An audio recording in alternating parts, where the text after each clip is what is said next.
The room had 22 people in it, and not one of them believed the numbers would hold. It was the summer of 1987, and the men running CBS Records had just finished their quarterly review. Thriller had sold 66 million copies. That was the problem. When you have made the best-selling album in the history of recorded music, the question isn't how you celebrate. The question is what happens when the next thing doesn't match it. And everyone in that room had already decided that it wouldn't. The consensus, spoken quietly at first and then louder as the months passed, was that Michael Jackson had nowhere to go but down. The music press had been running the same story for 2 years. Can he follow Thriller? The answer most people assume was no. Nobody climbs that mountain twice. The narrative was already written. They were just waiting for the evidence. Michael heard all of it. Every column, every industry dinner conversation, every meeting between executives where his future was discussed like a declining stock position rather than a career that had been built over 20 years. He didn't argue. He didn't call a press conference. He didn't feed anything to the tabloids. He did something that even the people closest to him found difficult to read at first. He chose Japan as the opening stop of his first solo world tour. Not New York, not London, not Los Angeles. Japan. Japan in 1987 operated by its own logic. It had its own rules about business, about public behavior, about which kinds of foreign entertainment deserved serious attention, and which kinds were treated as seasonal novelty. Western pop acts had come through before. There was always a ceiling. The establishment media covered them like curious imports. The older generation, the one that actually shaped cultural opinion, maintained a careful and deliberate distance. The country had never granted that category of deep, sustained attention to someone from outside. The concern from his own team was real and specific. His tour director reworked the entire staging plan because Japanese venue infrastructure was unlike anything they had built for in North America. His security team ran planning sessions about crowd behavior in a country where public crowds, by long tradition, were orderly and restrained. The projections were conservative. Nobody in the planning meetings was preparing for what was about to happen, because nothing in the available data suggested it was possible. On September 9, 1987, Michael Jackson's plane landed at Narita Airport outside Tokyo. What met him past the jet bridge was not orderly. It was not what the models had prepared for. 3,000 people had gotten into the arrivals terminal. Additional thousands were outside the building. The police had established multiple layers of cordons, each one designed to hold under significant pressure.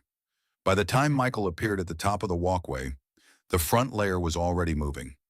Not aggressive, not violent, just moving, the way a crowd moves when it stops being a collection of separate people and becomes a single organism that has abandoned its individual frameworks. The cordon collapsed in under 2 minutes.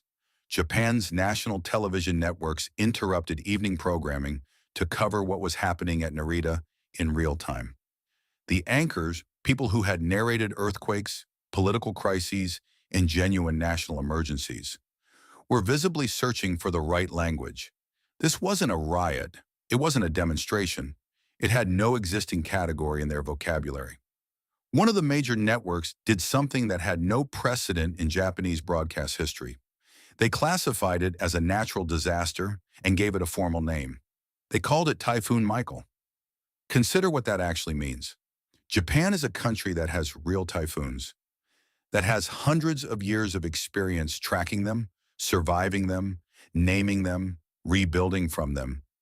The country's most serious journalists looked at what was happening at an airport and told their audience, "We don't have a more accurate word for this than typhoon." That was the first day.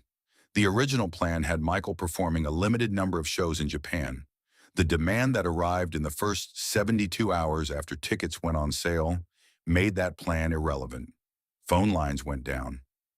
The ticketing infrastructure used by Japanese promoters, systems that had processed every significant international act to pass through the country since the post-war era, could not handle the incoming volume.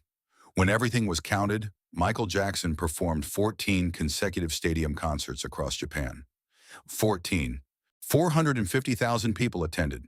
The combined revenue from those 2 months, tickets, sponsorships, broadcast rights, merchandise, exceeded the GDP of multiple small nations. This is not figurative. These are the actual figures from that period. But the numbers are not the most interesting part of what happened. Michael had brought his chimpanzee Bubbles on tour with him.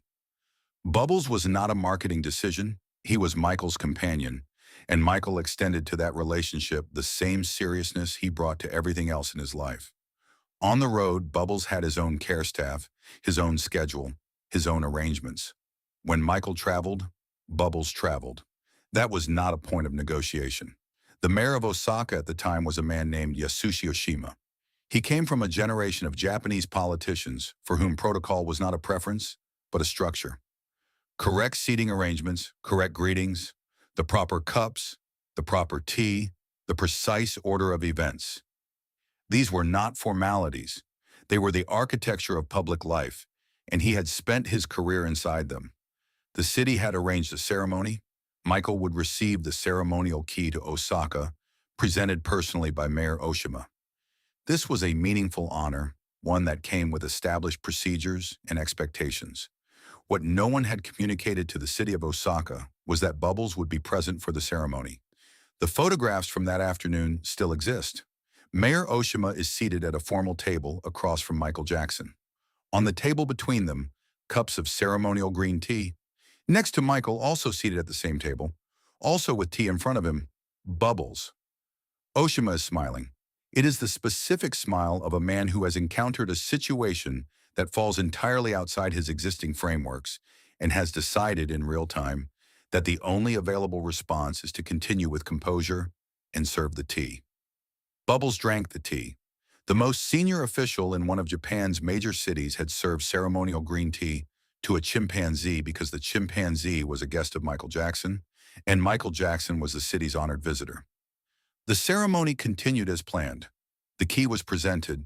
The photographs were taken. There is a particular kind of power that works like this. It doesn't announce itself. It doesn't issue demands or negotiate terms. It simply arrives completely and without adjustment, and the room rearranges itself around it. Then something happened that had nothing to do with stadiums or ceremonies or box office totals. A 5-year-old boy named Yoshiaki Hagiwara disappeared. He was taken from near his home, and when the news broke across Japan, it did what those stories always do. It absorbed the country entirely and immediately. Every newspaper put it on the front page. The search lasted days. Parents across the country felt something that doesn't require description. The grief was specific and national, and there was nothing abstract about it. They found him. He had been murdered. Michael was, at this point, operating at the center of the largest logistical structure of his career. He was one of the most managed, most scheduled human beings on Earth. Information reached him through multiple layers of staff whose job was to keep the machine running. Schedules had been constructed months in advance. He stopped the machine anyway. At a concert in Yokohama, Michael walked out to the center of the stage without a formal introduction, without the usual opening darkness, without the build-up the audience was waiting for. He just appeared under the lights and stood there, and the crowd went quiet because something about the way he carried himself told them this was not the beginning of a show.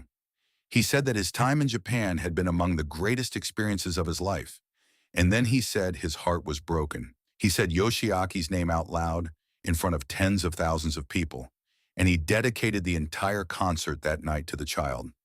Then, without a press release or any public announcement, he directed a portion of his Japanese tour's revenue to Yoshiaki's family and to child protection organizations across the country. The response from Japan's older generation was not immediate, but it was permanent. These were the people who had watched the Narita footage with measured alarm, who had read the coverage of Bubbles and the tea ceremony with polite bemusement, who had kept their distance from the entire phenomenon. They shifted their position, not about the music, about him. He had stood on a stage in their country and spoken the name of a murdered Japanese child when he was under no obligation to acknowledge it at all. He had stayed inside their grief instead of flying home from it. In a culture where that kind of gesture, public, unmanufactured, extended to someone with no connection to your own life, carries a specific and serious weight, it landed exactly as it should. The establishment press changed its language. Coverage that had framed him as a foreign phenomenon too large for its own container started treating him as someone who had earned a different kind of attention. Not spectacle, something closer to respect. He left Japan in late October 1987. What he left behind was a recalibrated baseline, the staging technology that venues rebuilt, the security protocols that promoters adopted, the ticketing infrastructure that was completely redesigned, the frameworks for how an international act could and should be received. All of it was revised after those 2 months. The idol culture that would define Japanese entertainment across the following 2 decades drew a direct line from what happened in the fall of 1987. The template for how a single artist could hold a country's complete cultural attention, every generation simultaneously, was set during a tour that most of his own label had expected to underperform. Nobody in those CBS Records planning meetings had been watching Japan closely enough. They had been watching the wrong numbers in the wrong places, asking the wrong questions about the wrong markets. The question they kept returning to, can he follow Thriller, was already the wrong question. Following implies the same path, the same direction, the same logic. Michael didn't follow anything. He walked into the most closed, most disciplined, most resistant cultural environment he could identify, with his chimpanzee, with his grief, with his music, and he didn't negotiate with any of it. He was exactly what he was, without modification, and the environment reorganized itself around him. 450,000 people in Japan understood that in real time. The rest of the world caught up eventually. So the next time someone tells you that the best thing you've done is already behind you, watch what the people who actually belong at that level do with that kind of pressure. They don't debate it. They don't explain themselves. They find the hardest room available, walk through the door, and let the room figure out what to do with them. Have you ever had someone decide your best moment was already behind you, and you walked into the hardest room you could find anyway? Tell us in the comments.